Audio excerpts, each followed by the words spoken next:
Hello and welcome back to the France 24 newsroom. Well, 2 police officers have been shot in Ferguson, Missouri. Unclear where the gunfire came from. It happened as a protest outside the police headquarters was coming to an end.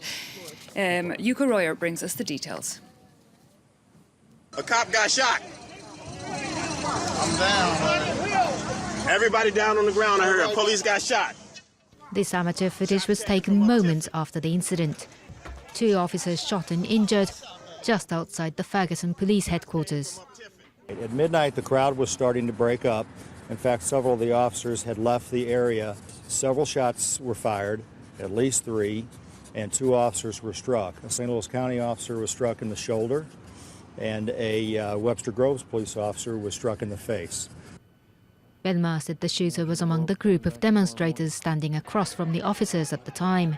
A photographer who was at the scene, however, says the gunfire came from further up the street. We were actually all about to leave, and as we were about to pack our cameras up, we hear what we thought were fireworks up the street. I forget the name of the street. Turns out, it happened 3 more times. It was gunfire because we saw the muzzle fire from the gun up top of the street, and so we all kind of just ducked down. Wednesday's protest was largely peaceful, although the atmosphere got tense later in the evening. Some demonstrators were seen taken away from the site in handcuffs. Earlier on Wednesday, Ferguson's police chief, Thomas Jackson, resigned from his post.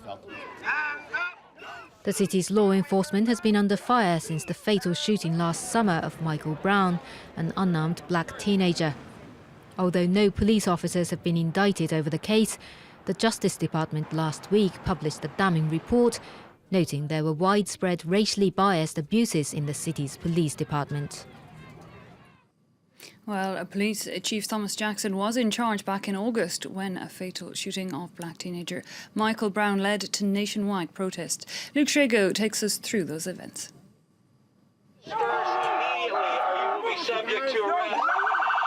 Ferguson, August 2014. The Missouri town makes international headlines. Peaceful protests and riots erupted after a white police officer shot dead unarmed black teenager Michael Brown. Demonstrators called for justice, complaining their local police force was targeting, not protecting them. After several days of silence, the US president finally speaks out. The local authorities have a responsibility to be open and transparent about how they are investigating that death and how they are protecting the people in their communities.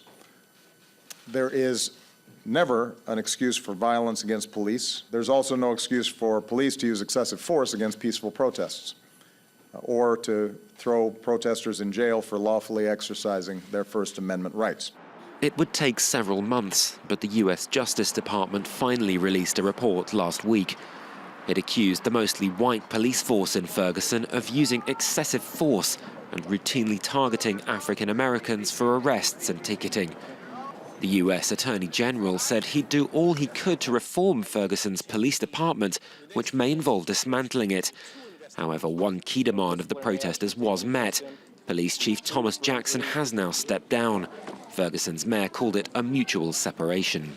He felt that this was the best way forward, doing this obviously not only for the city, but also for the men and women who served under him in the police department. I realize that there's some people that still want a head, or my head, or other heads, and I can understand, that they're going to say that.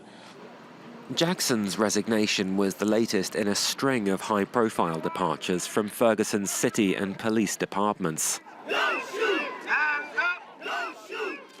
Even so, it may not be enough to quell residents' anger. The officer who killed Michael Brown resigned last year, but was never charged.